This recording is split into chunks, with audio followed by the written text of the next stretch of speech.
and keep going up from there. But at Elaine's Pizza right now, we're still an extremely small business. We're looking to expand. So there's not really many things I can do to keep them motivated, other than getting their support and helping grow the business and bringing business in. You feel me? Like to keep them getting paid at the end of the day. Like that's what it's all about. But let's get into it. Let's just jump in. Take one. This is what it's all about. Trial and error. We're young entrepreneurs. Entering this journey of the podcasting life. So, welcome to Talks with Purpose podcast. We got a very special guest with us today. My brother Jeremy Salazar from Elaine's Pizza, from T-Mobile, from Lawrence, MA. My boy does it all. He's huge in the gym. He's just a young entrepreneur killing the game. Talk to me, bro. Extremely excited to be a part of this podcast, man. I know we've been in talks about this for quite a while now, and we finally made it happen.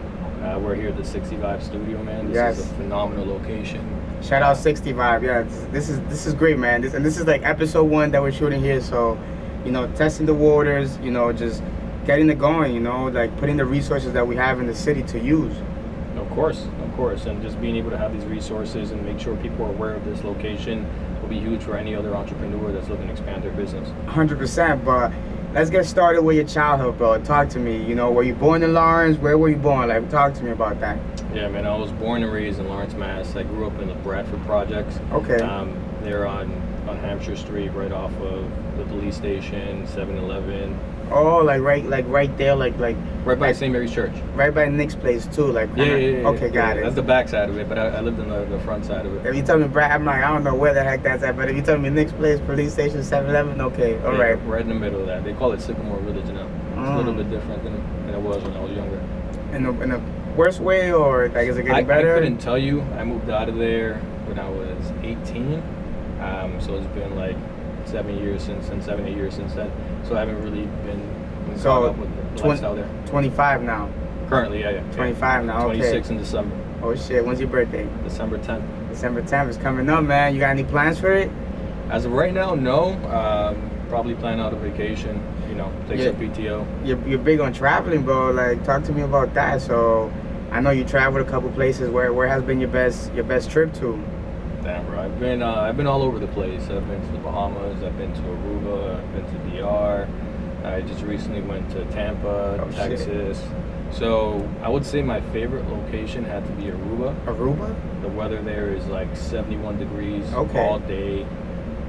You just feel good. You look good in that weather. Phenomenal, man. Like I'm telling you, like everything is beautiful about the island itself. Mm-hmm. The water is clear. Wow. The whole experience there. It's a very small island. We were able to explore the whole island in a day. Wow. So I just loved it, man. It was great. That sounds amazing. How about which spot have you traveled that's best for business? So Talks with Purpose is a business podcast where our community, we share tips and just advice on what's going on in the outside world and how you could progress in many different fields and just believe in yourself. So which one of those spots that you traveled to was like the one you felt that's like the best for business? I would say it was Texas. The agricultural business over there is insane.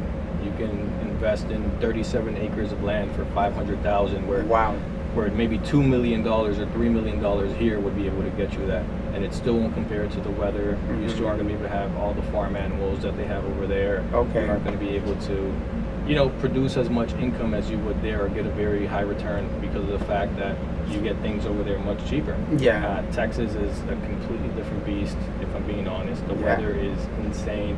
But a lot of people grew up in farms, live in their farms, and they just keep that going. They expand their land and give that up to their family. Unfortunately, around here, it's completely different. No, 100%. Like that, those people, like that's what they're used to. Like that's what they grew up on. And I love that you say Texas because that's somewhere that I'm actually like aiming to go. Hopefully, in the near future, I want to travel to Houston. I want to put together a trip, like a travel with purpose trip. The very first one as like kind of like a business because we've done it before, but not really like charging people to take the trip. But now I want to be able to like, reach out to like airlines and get like a package deal for like 10 flights because we'll probably be able to get it at wholesale, which is a good, business tip.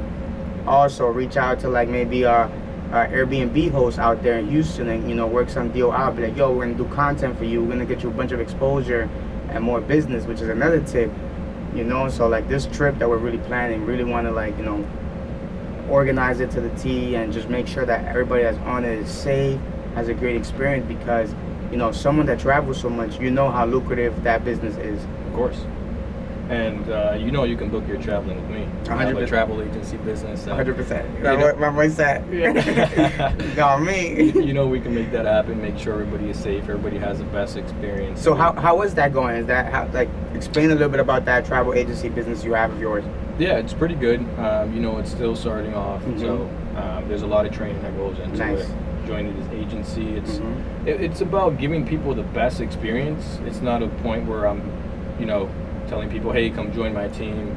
Hey, let me help you with your travel. Because at the end of the day, I just take away all your headaches away from trying to book something, trying to book an itinerary, using Viator or using different things like Expedia in order to... Yeah, those things be mad tricky. Trying to find different excursions. I'll do that all for you. Tell me what you want to do and we'll set that up for you.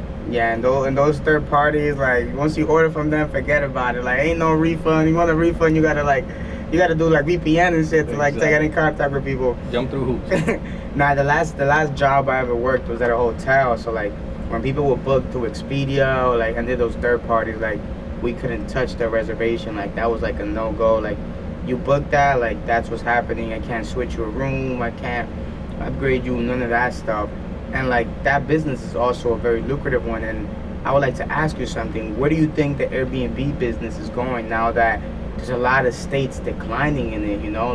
The hospitality business, meaning hotels, they still strong. They took them L's all them years that Airbnb was killing it, but I feel now they're kind of catching up. What do you think about that? Yeah, so I actually got feedback from my boss a few days ago. He was telling me how Airbnb used to be a place where you get a cheaper alternative, and you get a place that's for yourself, for your family. You have more privacy. However, now it looks like it's a place where you have to do a ton of chores, make sure you take out the trash, make sure you don't invite anyone over. When you're in a hotel, you can do whatever the heck you want. Exactly. Honestly, as long as everything stays clean, no loud music. But now, whenever you're in Airbnb, you hear these talks about people having hidden cameras. Yeah, which is wild. Yeah. So a lot of people don't even feel comfortable. I feel like that's where the decline is going into. Yeah. However, if you're a smart investor and you advertise properly in Airbnb and you have the right price, it's going to continue to stay lucrative. No, I definitely agree. I definitely think there's still money in the in the shared home space, because it's a great business plan. It wouldn't last this long without it being one, and it wouldn't disrupt the hospitality industry like it did if it wasn't so powerful. But I definitely agree that they have to let loose and and some of the rules, some of the restrictions.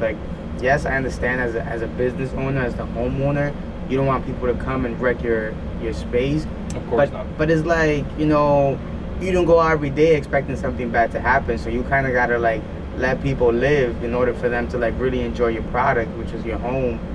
So that's an advice all Airbnbers, really treat your customer good at this point. Don't make it feel so that you're so strict, because that takes away from the fun of the trip too. Yeah, that's understandable, but you got to give them the benefit of the doubt, man. Just being a homeowner and working so hard to purchase a house, especially in this environment where interest rates are rising up to 7% and does not look like it's dropping. The prices are extremely high, so it's a lose-lose situation. So someone who worked extremely hard to pay a $4,000 mortgage, trying to get every nickel and dime to pay off their mortgage and try to profit from it, I totally understand where they're coming from. No, 100%. I would say if Airbnb was able to do much better background checks and make sure that people are the right people for that house, then that's perfect. Because some people book things they book Airbnbs to just throw parties, turn up, whatever the case may be, and that's a huge red flag. 100%. I mean, me as a business owner, as a home, I wouldn't want random people come to my crib to throw a party. I don't care how much you're paying me. Of course not. And you mentioned some interest rate numbers. You're also a real estate investor.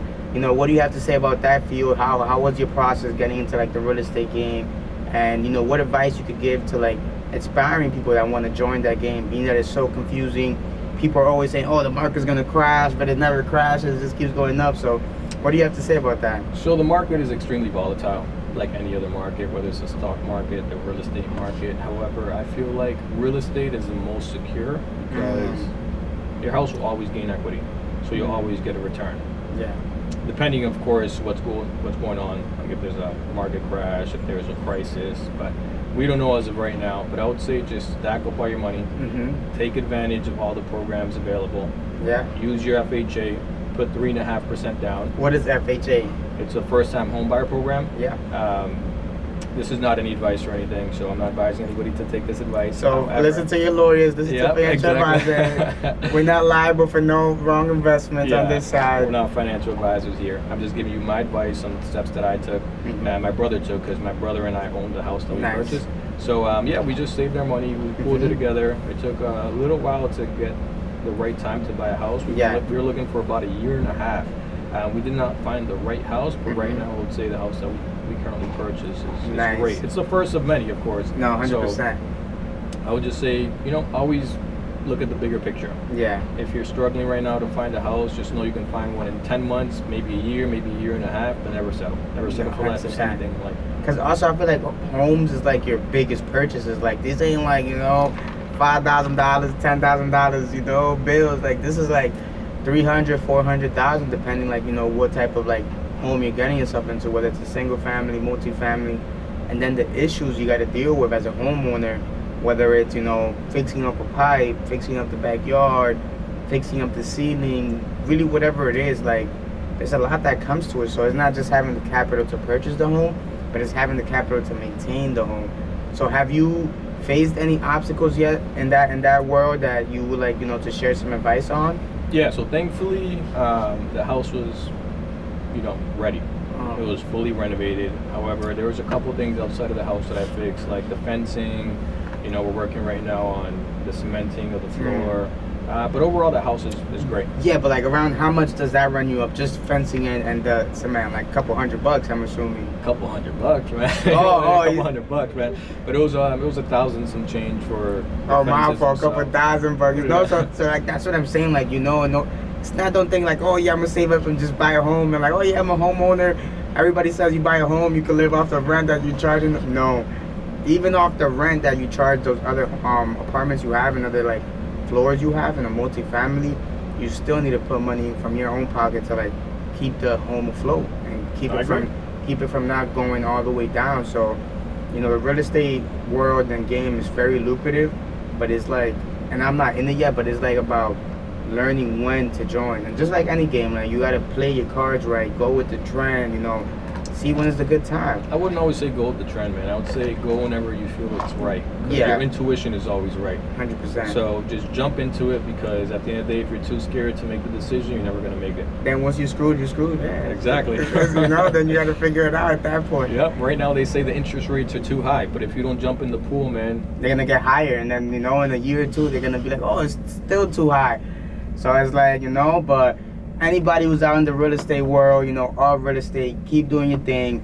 And this is the thing also that I lately have been learning about that world, is that it's not just real estate in that world. There's project managers, leasing offices, so many different types of, you also got the mortgage brokers.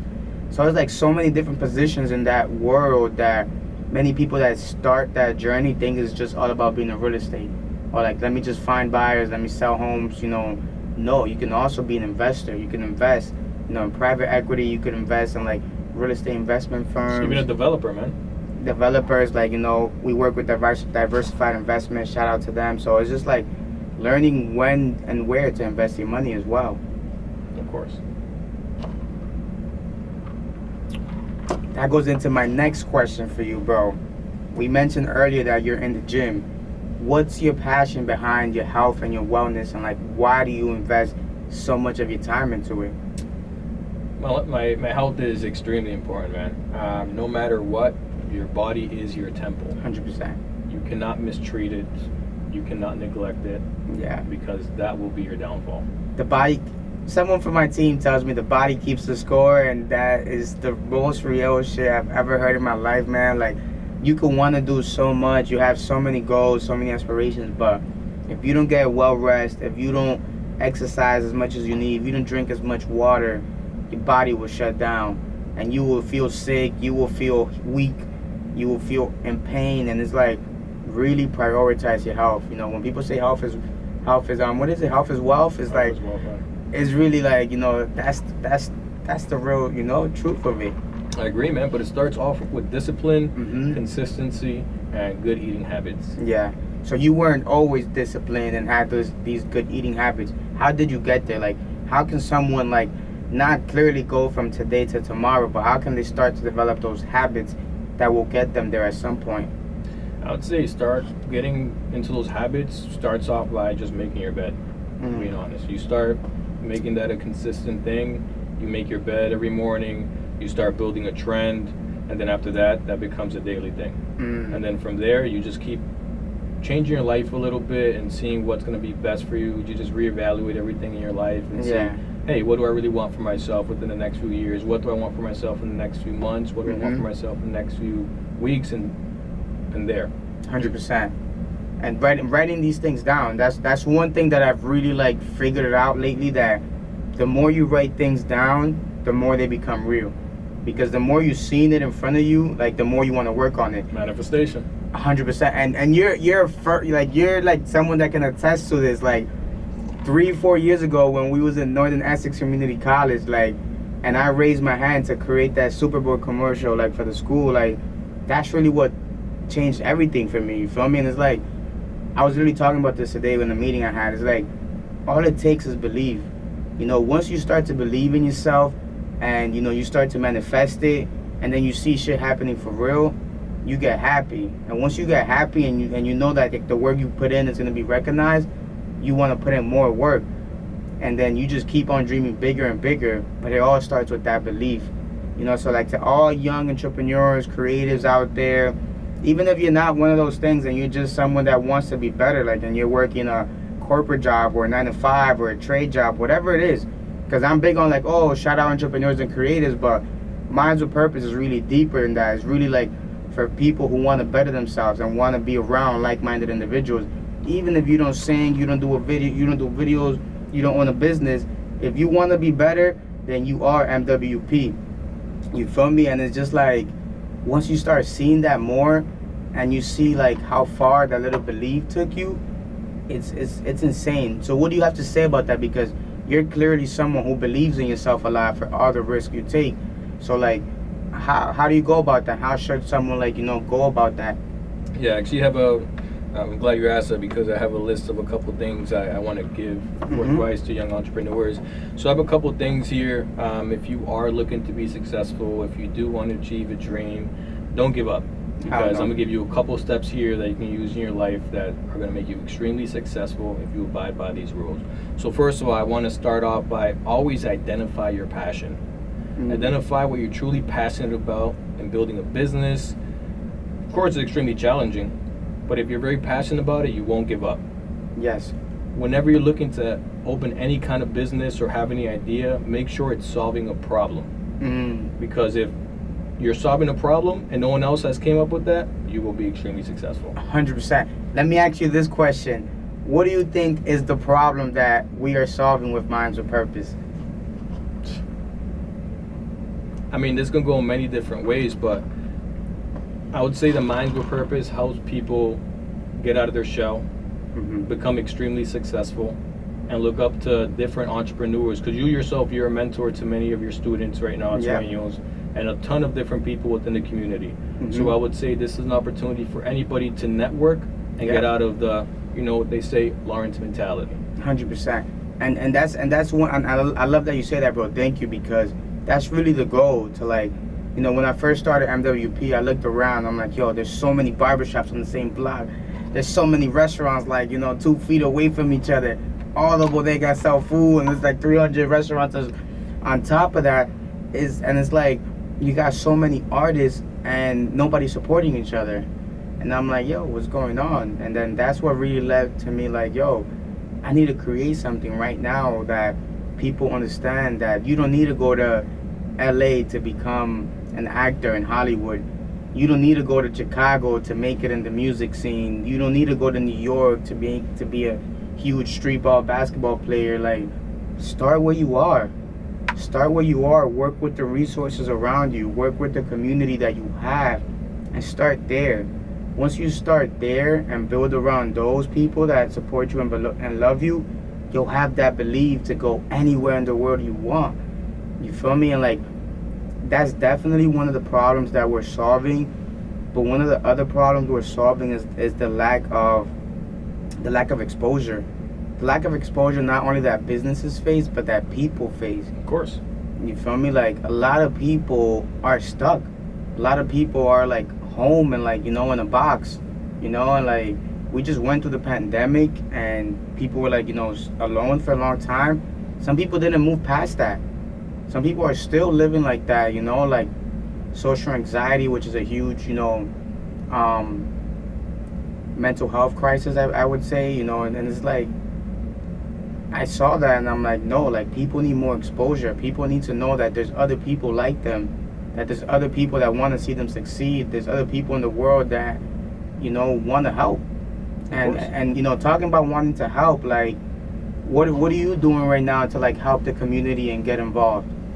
So right now I'm actually I have a couple things that I'm doing. I just want to start off with an event that we have going on early in August called the Pizza Extravaganza. Yeah. So I'm going to be pairing with Sueños Basketball. The students have developed an event, a pizza eating contest. Yeah. And I just got chills down my back, man, because like, bro, like, Jackie told me, shout out Jackie from Sueños. She's like, yo, like, you want to do this, like, to teach the kids? And I'm like, yeah, sure, I'll do it. Me thinking it's gonna be like a regular, like, little course project, whatever I present, like, I've done like, big presentations, but like, when you're teaching kids, like, more closer up, like, more in an intimate setting, like in a group, is a whole different feeling. And then I'm like, yo, what am I gonna task them with? And I'm like, what I could teach them is what I know, which is helping businesses grow, and and I'm like, so that's what I'm gonna get to work with them. So I think it was like day one, I'm asking the kids, like, oh, we're gonna get started with Elaine's Pizza. Like, what are 3 strategies to help Elaine's Pizza grow? Some of them came up with like, oh, referral programs, loyalty programs, and then like a couple of them were saying like events. And I'm like, yo, since everybody's saying events, we're gonna come up with an event. And I'll let you share more about the Pizza Extravaganza. Yeah, I loved how they developed the business plan. We talk a little bit about finances, and I was very, I was excited about it. I love their energy that they had when they presented it to me. And they definitely have energy, man. That's one thing about them. They definitely do, man. And I loved how they just brought it up in such a confident manner. Yeah. And they put everything perfectly, like from, selling tickets in order to drive people in, help the business expand. Because at the end of the day, most businesses are not going to grow staying within their 4 walls. Never. You need to expand. You need to do different things. Think outside of the box. 100%. Look what we did with Spiker River Brewery. Yeah. We utilized their kitchen. We had a collaboration with Sandwich Boy from Cambridge. Shout out Sandwich Boy. That's my guy. Shout out Sandwich Boy. Yeah, so we had a collaboration there, and you had a party there. Yeah. And of course, people that are partying are gonna get hungry. Yeah. And that was a very successful day. Shout out to John for allowing us to use that kitchen, man. 100%. Shout out John from the Spiker River. Shout out my boy Alec from ATM. And besides a party, we also brought in new potential customers to that business. Of course. And at the same time, we had a bunch of creatives there doing their things, which are the DJs. So like, the reason I'm putting it together like that way is because sometimes people consider a party to be like a waste of time or like a bad type of event. But in reality, I feel like it's really the crowd control that you have when you curate these types of events. If your crowd control is on 1,000 and you're bringing in business to a local business like Elaine's Pizza and Sandwich Boys, and to the Spiker River Brewery, and to local DJs and local promoters, that's a super successful event. And like, the money that flows in these types of events it's a lot, because when you're drinking, having fun, you spend, and we're talking about this right now because a lot of people may question, like, how is the event business, how does that work, how does one profit off of that? And it's really like the ticket sales you bring in, the consumption that you're bringing in, whether it's towards the food or the drinks or the alcohol, and then all of that, you subtract the expenses, which come out to be like security, door girl, DJs, but then the rest of that is profit. And in your case, I know you have to spend money on like the food product, paying your employees, the gas, all of that stuff, and then the rest is profit. But when you're getting like profit with new customers, that's the best. Of course, not just new customers, consistent customers. 100%. Because it's all about making sure that we satisfy our customers. Because it's great to have a new customer here and there, but are they a returning customer? That's most important. Did you leave an impression where they're not going to go to the pizzeria down the street? Or they're not going to set up an event with another promoter? Exactly. If they had the best experience with you, and everything was up quality, whether if it's food or the experience, then they're going to continue to stay with that business, and they stay loyal. 100%. And that's a thing called retention. Like, the more customers you're retaining to stay with your business, the better job you're doing. Because yes, again, you want the new customers, but if they come in once and leave, are they really like a good, like, for the profit margin or for the ROI or whatever? Not so much. But those customers that's coming 1, 2, 3 times a week, they're bringing in money. And I promise you that they love the product so much that they're spreading the word. And word of mouth marketing is huge. But back to the pizza extravaganza. So this is happening like around early August, and what's going to go on in this event? Yeah, so it's going to be an eating pizza contest where we set up. We don't know how many contestants we're going to have yet lined up. However, there's going to be an eating pizza contest where people can create their own pizza, eat it, and then the person that eats the most pizza, I'm going to give them a trophy, they get a prize, they get a voucher to the business. Nice. We don't know exactly what everything's going to consist of yet because I'm still waiting back from the kids to hear back from the kids and see exactly what they got planned. But I know it's going to be phenomenal. We're going to have all the details out within the next few weeks, I assume. Yeah. And we're going to make it happen. Everybody 100%. Here is invited, whoever is watching this or listening. It's going to be a great time, great opportunity to network, bring your kids. We're going to have a couple of different things like a little basketball event. It's going to be a great event.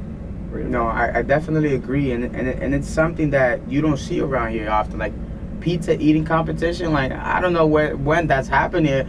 It might have happened because great ideas always so once you mention something great, like, oh, we did something like that 3 years ago, but it's like just to everybody out there that's doing something, just keep doing impactful stuff. Like, no matter if the person next to you is doing it.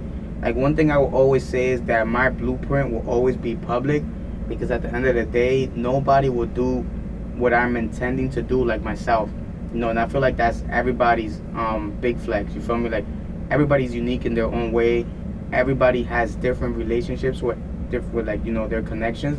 And even if we know the same person, like the same type of people, we might have a different relationship with those people. Of course. That the way you'll connect with them and get stuff done won't be the same as the next person. So just believe in yourself. Believe in the power that you have for being you. You feel me? And don't really like put too much effort on like trying to compete with your with the next person. More like compete against yourself. Look at yourself in the mirror. Did I get better from yesterday to today? Did I am I growing? Am I learning from my mistakes? That's what matters. Like, once you start competing with the other person, you're already losing seconds, and you're already like keeping track of like their failures and their wins, when you should be keeping track of your failures and your wins. Correct. To be better. The only person you should be competing with is yourself. So I actually want to add a couple more things to the list that I had for success, because I feel like this will help anybody grow who's looking to succeed. So I know I mentioned a little bit about identifying your passion, making sure you're solving a problem. You got to make sure that you research and plan. If you plan effectively, that's your roadmap. Yeah. And there's going to be little room for failure or error. You got to make sure that you start off small. You can't start too big, because at the end of the day, if it fails very bad. Yeah. And of course, pick yourself up and try again, because it's a learning venture at the end of the day. Yeah. So you got to make sure that you know exactly what you're doing when you're starting off, and make sure there's little room for loss, so that way you have less to lose. I have to say something to that. Or you could be crazy like myself and just, like, go in there even without knowing everything and just fail as you go and learn from it. But if you're going to fail as you go, make sure that you're not just, that's not the only eggs that you have in your basket, because that's one thing. A lot of people will be like, oh, you're doing so much at once, like from the beginning, like it was all over the place. And yes, that may have not been the best format to enter entrepreneurship, but that wasn't the only thing I was doing. So when I was, being like, a young entrepreneur, firstly starting, I was still working a job. It's not like I went all in and like, was going crazy, dreaming so big. So what I want to let, leave with that is that if you are going to, dream super big, make sure you have things to fall back on. Of course. I agree. Because at the end of the day, you need to have at least a job security in case something fails. Because at the end of the day, we do got bills to pay for. Yeah. We do have money to save for. We have a ton of things that we want to achieve. And unfortunately, in this world, if there is no money, there's nothing, man. Exactly. Like that's everything. That's really what runs everything. So you got to get to it. Like even churches, they walk around collecting money. Even hospitals receive donations. So schools, so like all of these businesses that many people don't see as a business, they're businesses. I agree. They won't work without money flowing in and out, without a cash flow, without an accounting book. Like, and how do you think, same shit with like freaking police stations, firefighters? These are all businesses. Their employees are their assets. The fire trucks is their asset, and the problem they're solving is protecting the city from fires and from hazardous things.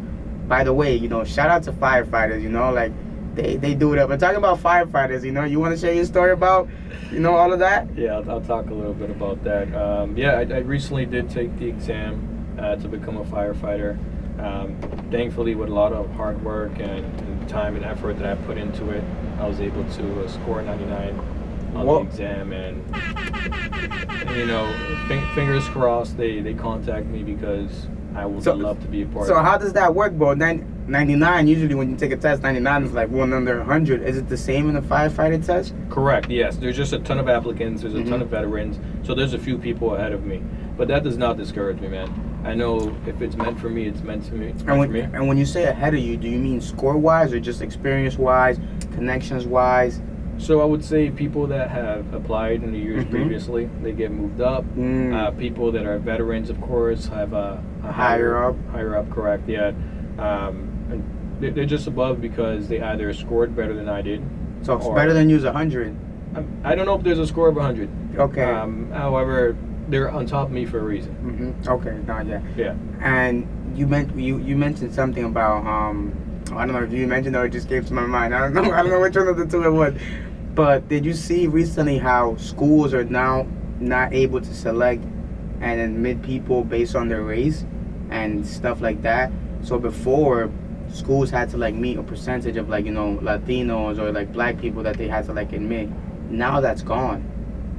So like now they're not looking at your race as a factor to take you into a school. What do you think about that? I'm big in diversity, equity, and inclusion, especially having the diversity in your mindset.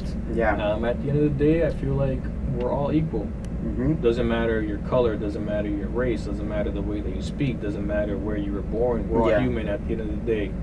We all piss, we all shit. We're all the same thing. We're all human. So I feel like that's phenomenal. That no one needs to check off a box in order to, go ahead with whatever they got to do, whatever they got planned. Now everyone gets a fair chance, and they're not getting looked at based on their color, race, or anything. Yeah. So that's a great point, but there's also another perspective to it that I saw online. What's your perspective? Let me hear it. So not really just mine, but like a perspective I saw is that like now schools, like Ivy League schools or these big schools, they're not really gonna have so many Latinos or black people as admitted anymore, because before these big schools, like when you go there already, what are they mostly? They lack diversity. They lack diversity. So it's like now that they don't have that checkbox to check anymore of being like 10%, 3%. Now that opportunity is gonna be taken away from someone that had a higher up. And the way I see it that way is because me, someone that I just went to school, graduated, got scholarships and all that stuff. You're getting your master's now, right? Going back to my MBA, I'm praying to God that it's good flies by, because I want to be done with school already, man. But someone that went through that type of stuff is just like, I probably earned some of those scholarships and stuff like that because of meeting certain quotas or because of my race. And so like it's like it feels good to be recognized and to be distinguished and be included in the diversification that's going on in the school.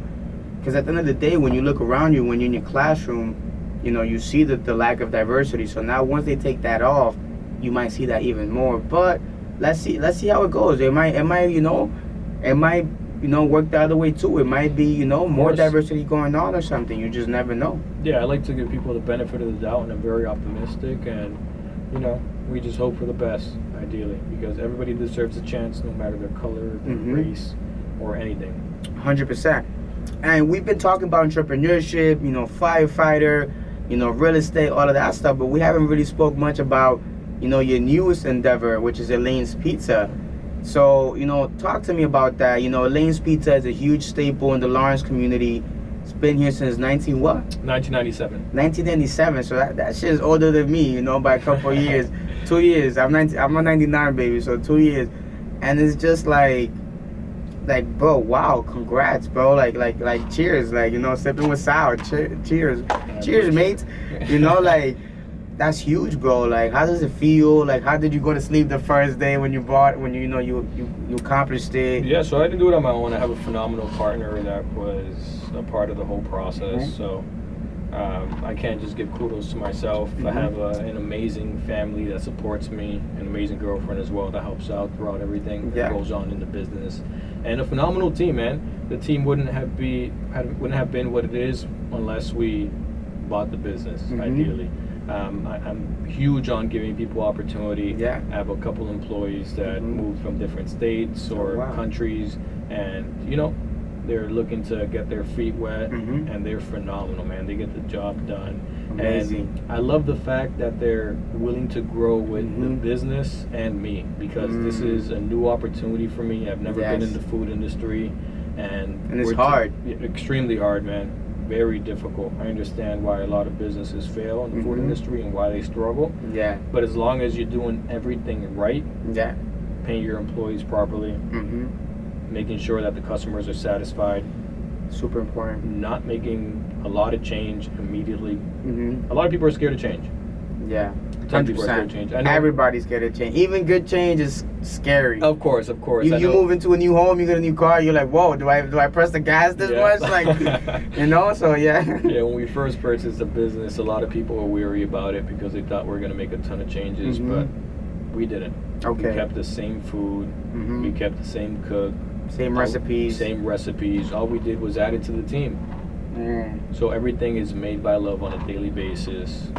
Everything is great, man. If I'm being honest, I couldn't be happier with my team. I couldn't be happier with my family, and I couldn't be happier with everybody that has been here to help and support, including yourself. Mindful Purpose, man. Shout out to you guys. You guys have done a great job of helping market my business. Definitely. I very appreciate it.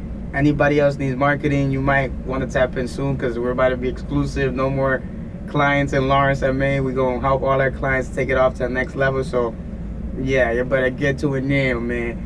But nah, man, congrats to you, bro. When you was telling me about that process, like, I was super happy for you, like, the whole way, bro, because like that's not no little flex. That's like big flex, Not only one being a business owner, but being a business owner of something that's so proud, like, that so many people have so many experiences with. Like, everybody I mentioned Elaine's Pizza, it's like, oh my God, I grew up going there. Like, be an owner of something that people have a part of their childhood must feel amazing.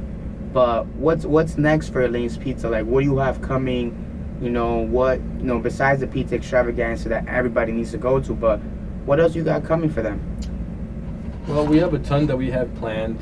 I can only give up a couple little secrets, such as we're looking to renovate the location pretty soon. Just giving it a nice little revamp, make it look a little bit more welcoming for people to come in and dine in. Most of our customers just order out, or they order delivery. We're also, we've been talking with John a little bit in the past about having a few more days at the Spigot River. And he does a phenomenal job of having his clientele order from us. And it's great. It's great. No.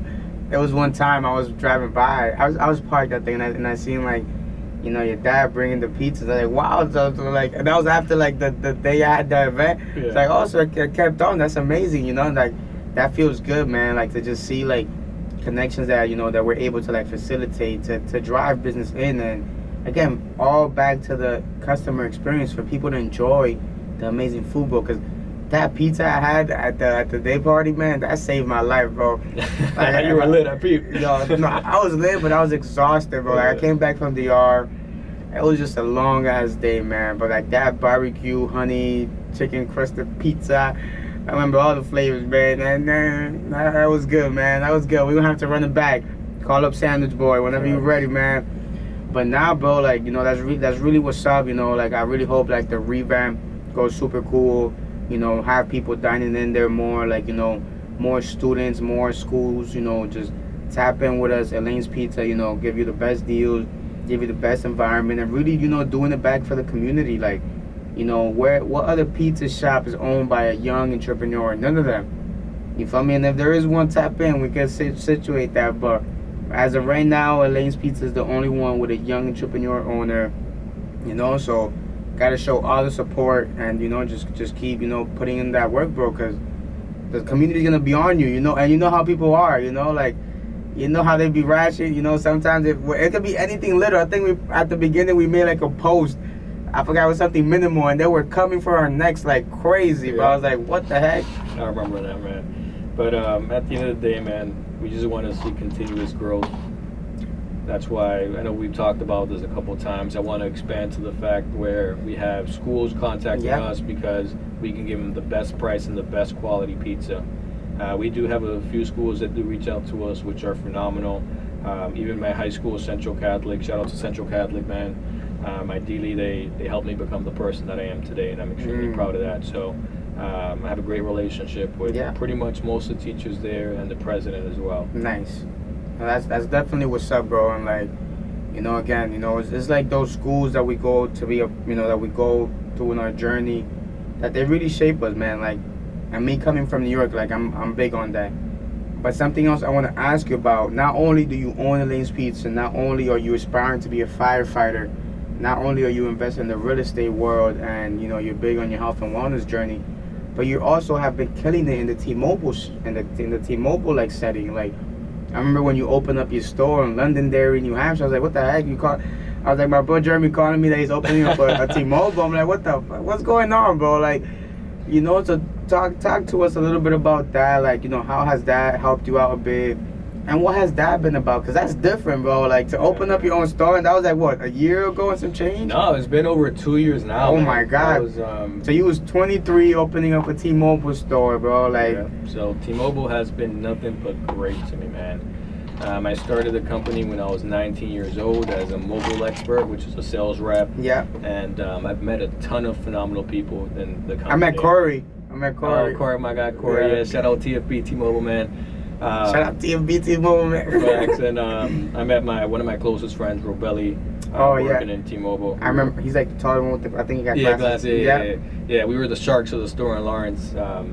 But yeah, man, I started off in Lawrence. I worked there for about a year and a half. So 20.5. Yeah. We're going to go through the timeline. Facts, yeah. I had amazing mentors throughout the whole process. Name some. I had Alberto Donier. I had my guy. Who's that? What does he do? Alberto, he's a store manager right now in Plaza, man. He has my heart, man. He's a great dude. Fire. Very great mentor. Baldwin Alba. He's currently working for AT&T. No, you competitor, but he's still my dog, man. He's taught me a ton, man. We worked together at Metro. We worked together at T-Mobile. He was my assistant manager for a little while, man. He's a great dude. Nice. I also worked with Julio Caraballo, straight from PR. That's my dude right there, man. He's phenomenal. He's taught me all my in and outs in my leadership role.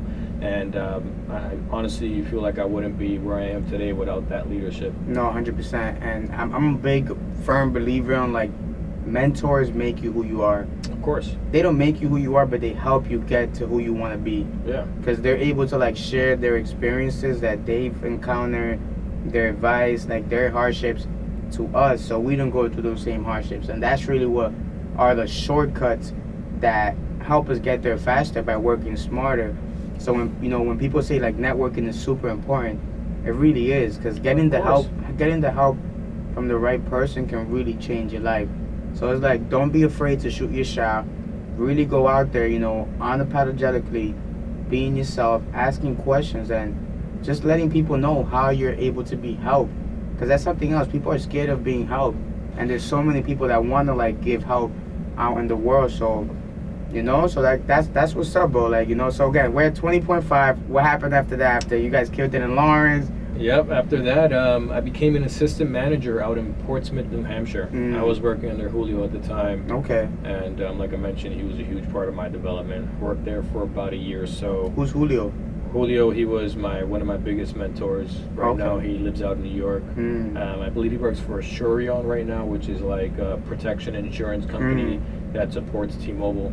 So like work together and stuff? Correct, yeah. Is the CEO of T-Mobile that still guy with the long hair? No, it's no longer it's John not? Ledger. It's Mike Siebert now. Oh, shit. Yeah. What? Yeah. What went on, bro? Damn, I missed a lot, bro. I couldn't tell you if I'm being honest. What? Because, in your opinion, like, was he not doing a good job? Like, yeah. I feel like both of them have done a phenomenal job. They're both their own person. Like you mentioned earlier during the interview, like, at the end of the day, we might have a different experience with a person or whatever the case may be, but both of them have been great no matter. They were two completely different people, but yeah, that John guy was a bit like, like he had a ton of energy for sure. 100%. Yeah, like I would see like the T-Mobile Tuesdays and I'll see him like in a picture like going crazy. I'm like, this is the CEO, but not, everybody to themselves, and like, that's sometimes the type of marketing that gets people in the doors and just, it develops a good culture. Yeah, because T-Mobile, we're the uncarrier, bro. We're completely different from any other carrier, and we don't want you to feel like you're stuck in a contract or whatever the case may be. Uncarrier? That's the term for it? Yeah, we give you the uncarrier experience.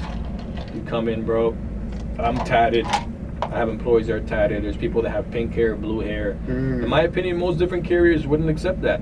But being a part of T-Mobile, you're allowed to be yourself, and that's my favorite part about it, man. 100%. Do you see yourself there for like another 5-10 years, or? I love the company, man. I love the company. There's always tons of opportunity for growth. Like I mentioned, T-Mobile has made me who I am, from my customer service skills, my communication skills, from my mentorship, me being able to mentor others. It's been a great experience. So I can see myself probably retiring with T-Mobile, man. Nah, that's T-Mobile's amazing. phenomenal. No, and from what I've heard, like, they take care of like their team, like definitely, like with perks, benefits, that's my boy said definitely strong. You got that good bonus, like you know what I'm saying. T-Mobile, let me know when the bonus come out so I can hit up Jeremy. Like, yo, where we going, bro? Yeah, bro. But the thing is, it's never that easy, man. I know that I'm just talking about it, but my path has been a lot, man. Like, no, it's not easy, bro. We did a ton of work. Like when I was in Portsmouth, I was an assistant manager there. I transitioned over to Metro for a little bit. Then I got promoted to the store manager at Londonderry. We opened up a store. We made a phenomenal commercial. And then before that even opened up, we acquired a different company. I flew out to Virginia. I was a part of the acquisition where we helped out and showed the people the ropes, the in and outs. And I was in Waynesboro, Virginia. Oh shit. It's it's a little bit different over there compared to over here. I'm sure of that. Like I think it was, I don't know, I think it was yesterday. I was watching a Netflix show and they were talking about something Virginia, and people like, what the heck is down in Virginia? Yeah. Virginia Beach, a lot of people go over there, so I'll give it to them. But out there was a little different. I did hike up the Appalachian Trails, not the complete thing, but a portion of it while I was out there. The what trail? The Appalachian Trails. Is that like a famous trail? Yeah. Is it like that Himalayas? I don't know if it's that. I don't know about the Himalayas, but. I mean, neither, but I just heard them before. But the Appalachian Trails was a good experience. It was just me on my own out there. And it was. I've been hiking once, bro. I've gone hiking a ton of times. Maybe I'll invite you to the next one that we do. You better invite me to the next one, bro. I want to go hiking. I got you, bro. I got you for sure. I went after like July 4th, so like my hiking experience wasn't really the best, bro. But we made it happen. But this has been a great interview, bro. A lot of insightful information for potential real estate agents, potential firefighters, potential, T-Mobile employees, potential, entrepreneurs, all of that stuff. What do you want to leave off with? What do you want, our people to tune in with you? What do you have to say to the community? Yeah, man. I'm just gonna finish off honestly with the last couple things that I want to read off my list. So we talked a little bit about this, embracing your failure as a learning opportunity. Don't just give up. Learn from it, yes, and don't make the same mistakes. After that, I want you to build a strong team, man. At the end of the day, we can't do anything on our own. 100%. A lot of us believe that we can, like, no matter what. I don't need a helping hand from my mom. I don't need a help from my sibling. You do, man. But at the end of the day, man, we can't survive in this world without somebody else. Yes. I know people say we were born alone, we die alone, but at the end of the day, we're living. Yeah. So we got to make sure that we get all the support that we can in order for us to succeed. I want to talk about networking and seeking mentorship. I know you talked about that a lot, and that is ideal for our success, because if you are in a room where you're the smartest, then you're in the wrong room. 100%. At the end of the day, you got to make sure that you put yourself in uncomfortable situations for you to grow. Yes. And of course, you got to be customer centric, man. The customer is always right. We got to figure out solutions for customers' problems, making sure that we keep our customers happy in order for them to continue to come back and for us to succeed at the end of the day. 100%. Like, that's really how the business keeps afloat. Of course. I have a couple more right here, and then we can cut it off if you'd like, man. But I want to talk about managing your finances wisely, because if you aren't able to do that, man, you're gonna sink your ship. Yeah. A lot of people start making a couple dollars, start buying chains, start buying bottles, start buying a couple different things, but at the end of the day, those things aren't really valuable. I know gold is an asset and it continues to rise, but at the end of the day, bro, man, invest in your future. Yeah. Invest in real estate. Invest in stocks. Of course, it's not financial advice, but these are things that I would do myself. Adapt to change, man. Yeah. If you're able to acclimate to any environment, you're gonna succeed. No, that's super big. That's one thing I'm very grateful that I've been good at, because I came from a different state, and to come into Lawrence was like a small city. Like, you get misrailed pretty fast, in the wrong things, or just being distracted, with anything. So I'm super grateful that I was able to adapt to change, but that's a skill that's very important to have. No, definitely, man. Stay persistent and patient. Rushing things is not going to get you anywhere. Everything takes its time, so you just got to make sure you take everything one step at a time. Don't skip any steps. Make sure you do everything in an ethical manner, so that way you don't make any mistakes or do anything that can get you in legal trouble. Take care of yourself, man. Health is wealth. Of course it is, man, because no matter all the things that I have going on in my life, man, I do not neglect myself. I take care of myself. There's days where we do face masks. There's days where, we just go into the sauna. There's days we go into the hot tub. There's days we decompress. There's days we just read. The days we just chillax, man. I'm gonna need that script, man. All those days, I need to start having those days, man. You do, man. At the end of the day, your health should be your priority at the end of the day, because if you're not healthy, man, you're not going to succeed. You're going to feel like shit. No matter you're what, not going to be 100% at what you're doing. No matter what you're going through, you put that shit first, bro. And that's where I'm trying to get at right now. Like, I know it, but it's like, taking the actions to really, like, live how, your body is your main priority. Sometimes we may put our problems, family, money, our jobs on top of that.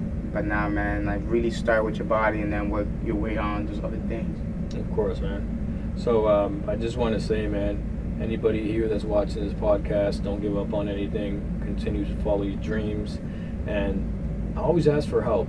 Always. At the end of the day, there will be a resource out there. Utilize your LinkedIn, utilize your network, because at the end of the day, your network is your network. 100%. The more people you know, the more successful you're going to be, the more doors are going to open for you. Yeah.